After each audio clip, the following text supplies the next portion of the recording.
Today, I'm going to show you how we got Ariana to over $100,000 in Etsy revenue in just 3 months and 20 days. And this is after she did about $162,000 in the entire previous year. And this is all by actually reducing ad spend and not even going viral. And this happened with 3 main shifts that she implemented to really push her listings ahead and get the Etsy algorithm working for her instead of against her. These are not hacks. These are not shortcuts. This is not a get-rich-quick scheme. What I'm about to walk you through are actual strategies that the top shops on Etsy that we work with use. And these are shops that consistently are making $10,000, $20,000, $30,000 a month. And by approaching Etsy with these strategies, they know how to control their revenue. And these are strategies that really work in 2026. So the reason most Etsy sellers don't grow is not because they have a bad product. Actually, the product itself didn't really change for her. Last year, 75% of her traffic was coming from ads. And the biggest difference is that this year, hardly any traffic comes from ads. So she's basically getting a ton more sales without paying for them. So the first strategy is something that most Etsy sellers get completely backwards. And it's because this is very counterintuitive. Most Etsy sellers are writing out their titles and tags and the descriptions the way that they think about their product. And you know your product inside and out. Naturally, you're going to describe it from the inside out. The color, the material, the dimensions, the size,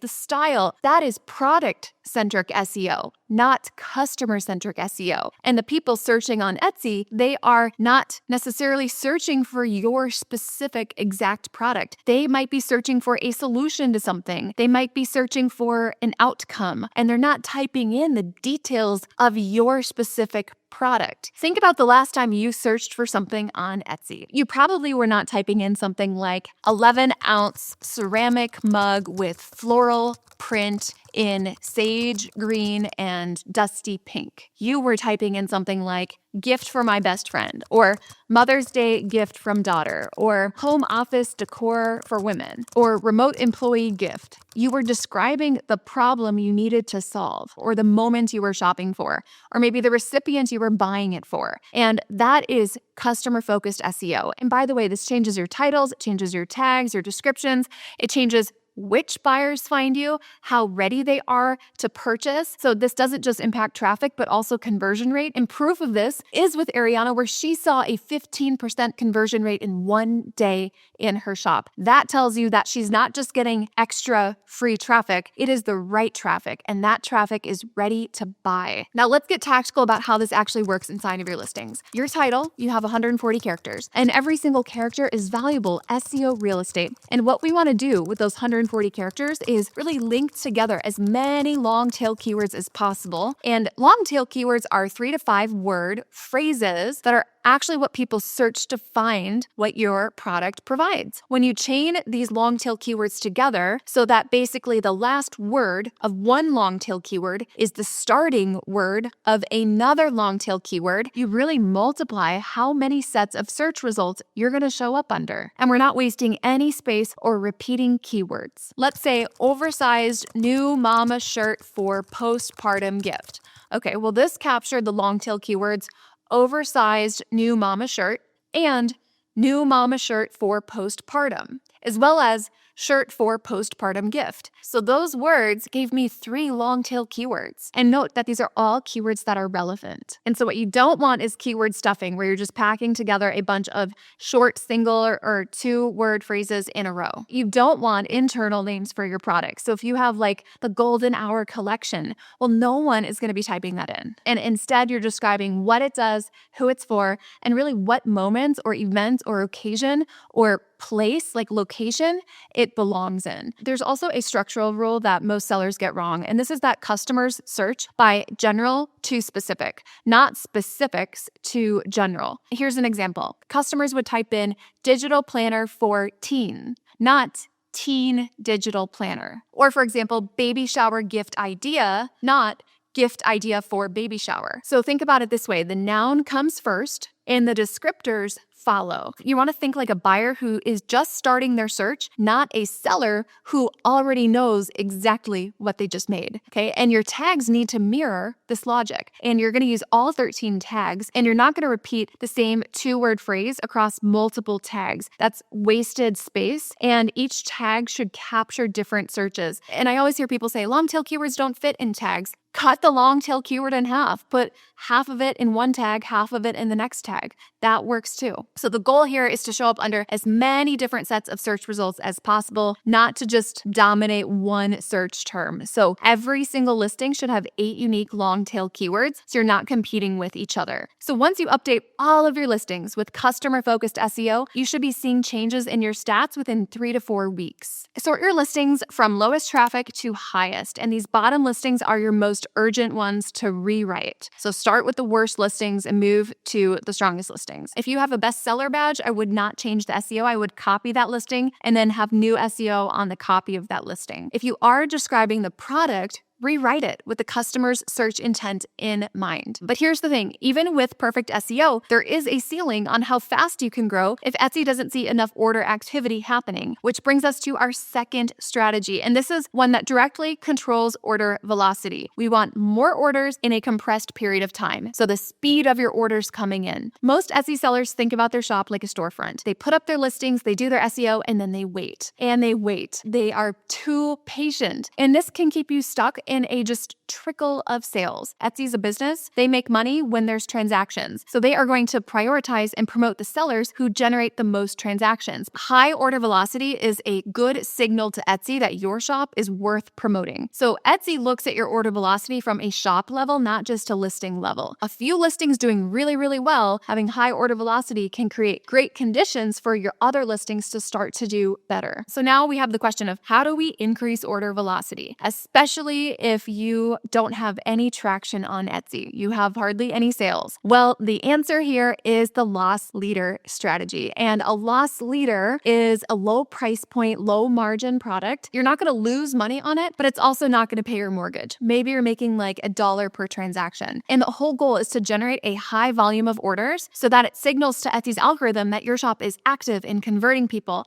and worth surfacing. A good goal for a loss leader is to get 20 orders per day on that listing. And think about how this works in the real world. Costco also has a rotisserie chicken at the back of the store for $5. In 2016, they lost $4 million selling those rotisserie chickens. But what does that chicken do? Well, by the time they get to the back, they've already loaded a cart with like a jumbo pack of toothbrushes and toothpaste and maybe a new vacuum or a blender. Yes, they got the chicken, but they're checking out with another $300 of stuff. So while Costco lost money on the chicken, that chicken got people in and they bought other stuff. IKEA also does this with their hot dogs. McDonald's does this with their coffees. These are very deliberate loss leader strategies that billion-dollar companies are using to get you in the door and to get you converting. So we want to do the same thing with your Etsy shop. Now, most people think they have loss leaders because they have cheap products in their shop. A loss leader is not just a cheap product. It absolutely has to have mass appeal. It's not polarizing. It's not holiday. It's not seasonal. It's not super niche or super specific. For example, if you have like a neutral version of a product and a pink version of the product, the neutral one would be the better loss leader because it appeals to the widest possible audience. And you want as many people as possible to look at the product and immediately think, yes. The second necessity in a loss leader is low friction. So the loss leader should not be heavily customized, highly labor intensive, or seasonal because this listing needs to move at a high volume without eating up a bunch of your time or creating like fulfillment issues. Because ideally it has about $1 per listing in profit, so you can't afford to pay yourself for customization on loss leaders. So a digital download, maybe a simple add-on or a low-cost template,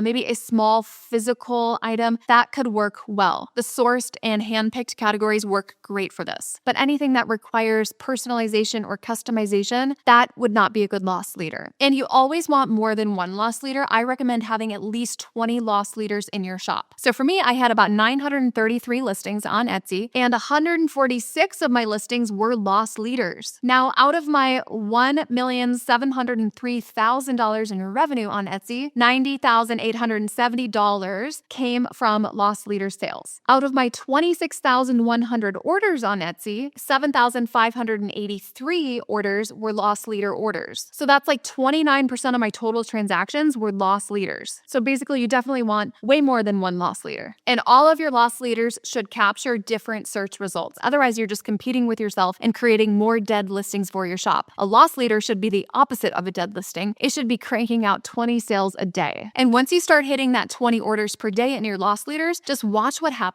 to the rest of your shop. That order velocity is really going to help the rest of your shop too. We've done this thousands of times. Your more expensive items will start being seen and selling at a higher rate. And in Ariana's case, her orders grew 773% year over year. And that spike in daily transactions is what told Etsy that her entire shop is worth surfacing aggressively. So now that you have better SEO and loss leaders driving order velocity, it means you're getting found and you're converting people. But there's one other strategy that really determines if any of your listings actually get clicked on in the first place. Because even if you fix your SEO and add in some loss leaders, if your listing photos are losing in search results, the buyer is not even going to click in to see how good your product is. When your listing appears in Etsy search results, Etsy is tracking what happens. Did the buyer click? Did they scroll past it? And that click-through rate, right, when a view turns into an actual visit, that is a signal to the algorithm about how relevant and compelling that listing value proposition is. So what is the value proposition? It's the combination of your photo and price point. And when buyers don't click in, Etsy will start suppressing you, even if your SEO was perfect. It might have just lost that visual competition in search results. Here's the thing we have to accept. It's that 70% of Etsy buyers, they are scrolling on their phones. And in that scroll, all they're really looking at is the photo and the price. They're not looking at your title or, the number of reviews on that specific listing or that you have a star seller badge, right? They're seeing just a tiny little square the size of your pinky fingernail. And that with the price is your entire value proposition. And everything else is really secondary until they click. So what does a strong thumbnail look like? And how did we help Ariana with her thumbnails to help her make $100,000 in just 3.5 months? What we want to focus on in your thumbnails is that the product needs to be the primary focus. It needs to take up 80% of that surface area, especially in order to optimize for mobile. And if someone is scrolling on their phone and if they cannot immediately identify what the product is, we've lost them, completely lost them. So we need to zoom in. We need to have tighter crops. We need to make sure that your props in the photo or the background or the setting is not overpowering the product itself. We want your product to be impossible for someone to miss when they're scrolling quickly. And this is where I see so many sellers make the same mistakes. They are adding so many props to the photos to make it feel like a lifestyle photo. But what they're actually doing is really distracting the buyer from the product. And we're devaluing the product when we do that. We're burying the product under fake flowers and the fake greenery and the candles, the drinks and the books and whatever props you have in your images. The test you can run on your listings, it's really simple. You can yourself or ask someone to look through search results, including your product, on a phone specifically and ask, what does your eye go to when you see mine? And if it's not your product, we have to start stripping away some of these props. Lighting matters more than most sellers realize. Lighting completely changes how premium your product is perceived. Dark, like dingy, yellow tinted, fluorescent, any type of overhead lighting or flat lighting, that can make your product look super cheap. And you do not need a professional studio. All you need is a window with natural light. And if you do not know how to work artificial lighting to make it look like natural light, don't use it. Do not use it. For digital products or print on demand, you're going to be using mock-ups. And maybe for handmade, sourced, or hand-picked, you're using mock-ups. And the thing is, mock-ups, when done well, they are incredibly powerful. And mock-up aesthetics change. So if you are still using the same mock-ups that you used in 2023, that was 3 years ago. We need to make some updates. And those old 2023 mock-ups could be signaling an outdated brand. We actually recommend and we teach a tool called Nano Banana. And we have specific AI prompts that we give you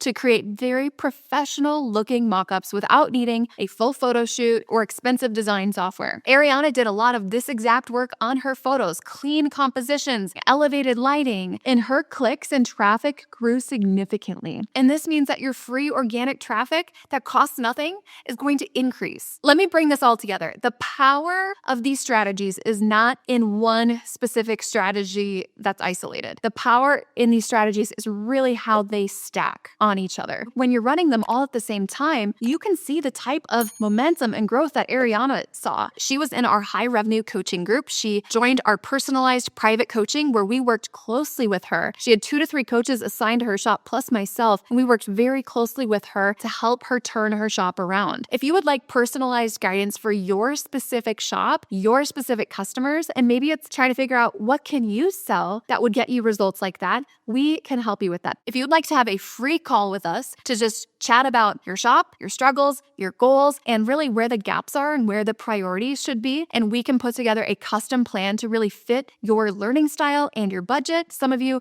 just need a little boost. Some of you need a lot of help. We'll put the link below to book that free call. Really, no matter what, you'll leave that call with clarity. All right, everyone, I hope you enjoyed the video. I hope you implement these 3 strategies, and I will see you in the next one.